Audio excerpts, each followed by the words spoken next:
और ये रहा अरुणाचल का बस है जाइनाप ट्रेवल्स 2x1 एसी सीट कम स्लीपर है ये भी। ये रहा केबिन, काम चल रहा है, साफ सफाई चल रहा है गाइस अंदर। जाइनाप ट्रेवल्स, ये रहा दिरांग भाया बोमडिला अरुणाचल, ये देखिए एएसटीसी। वाओ,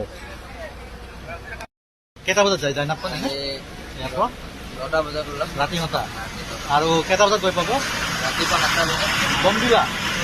তাতে বৰফ চৰফ পৰে ৰাস্তাত, স্ন'ফল হৈ আছে? বৰফ নপৰে, কুঁৱলী পৰে, কুঁৱলী পৰে বহুত। মানে বমডিলাত মানে বৰফ পৰা নাই বৰ্তমান ন? এনেতো পৰে। আচ্ছা, ঠাণ্ডাত পৰিব পুৰা। হয় নেকি? কালি কেটা বজাত গৈ পাব? 8টা বজাত গৈ 8টা रातिपुआ।